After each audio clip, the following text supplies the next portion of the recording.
Good evening friends. జొన్న రొట్టెకు చూడండి, ఇది వచ్చి జొన్న పిండి, పచ్చిమిర్చి మిక్సీకి వేసి కలిపాను, కొత్తిమీర, కరివేపాకు, నువ్వులు, జీలకర్ర, సాల్ట్, శనక్కాయ ఉప్పులు అయితే ఊరికే కచ్చా చూడండి ఇలా చిన్న చిన్నగా కొట్టి వేసాను అన్నమాట. మిక్సీకి వేస్తే మెత్తగా అయిపోతాయని. ఆనియన్స్, దీంట్లో ఎర్రగడ్డలు ఉన్నాయి, కొత్తిమీర ఉంది, కరివేపాకు ఉంది, పచ్చిమిర్చి ఉంది, జీలకర్ర, నువ్వులు, మధ్య మధ్యలో శనక్కాయ ఉప్పులు. చూడండి ఫ్రెండ్స్ ఎంత బాగున్నాయో.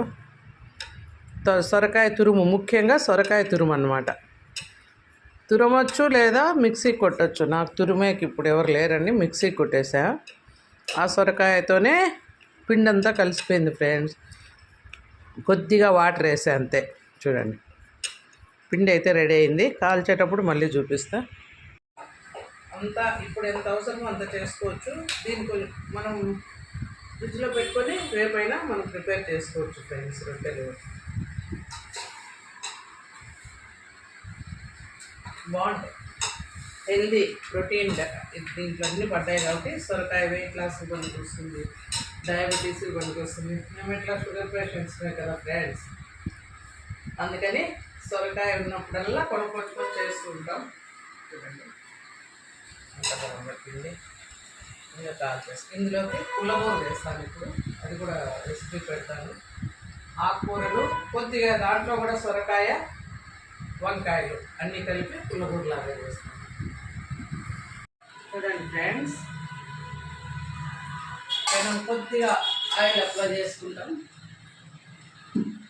ఇందాక పెట్టాయి కదా, అంతా కలిపి పిండి ముద్ద తీసుకొని ఇలా ఆయిల్ అప్లై చేసుకొని రొట్టెలాగా ఒత్తుకోవడమే. చూడండి ఇప్పుడు నేనైతే 4 రొట్టెలు చేస్తున్నా. 4 పెనుములు తీసుకున్నా ఒకేసారి, 4, ఒక్కోదానికి ఒక్కో రొట్టె అన్నమాట.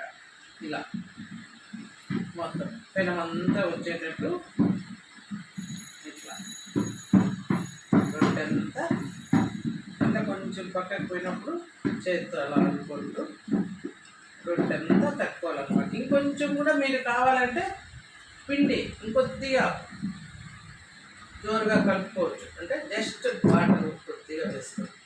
కాకపోతే ఇలా ఉంటే బాగా వస్తుంది రొట్టె. చూడండి ఎంత బాగా వస్తుందో. చూడండి ఎంత పలసగా మనకి ఇష్టం వస్తే అంత పలసగా ఇలాగే అనమాట రొట్టె.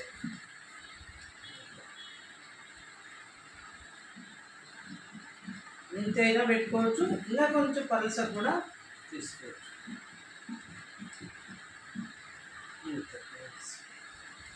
ఇలాగే 4 అనుకొని ఒకేసారి కాల్ చేసుకుందాం. Okay start. చూడండి ఫ్రెండ్స్, ఇక్కడ చూడండి 5 వరకు ఇంత పెట్టాం కదా ఆకుకూర. చూడండి అంత ఉడికేసరికి ఎంత కొంచెం అయిందో.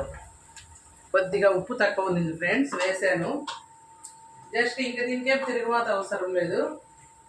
దగ్గర నుంచి చూడండి వంకాయలు అన్నీ ఇలాగున్నాయి. జస్ట్ కొద్దిగా మిరపకాయలు నలిగేటట్టు చేస్తే బ్రహ్మాండమైన పుల్లకూర రెడీ. చూడండి రొట్టె ఇందాక తట్టాం కదా, ఒక పక్కన కాలిపోయింది. కొద్దిగా పైన కూడా ఆయిల్ వేసుకున్నాం ఫ్రెండ్స్. చూడండి చూడండి అంతే.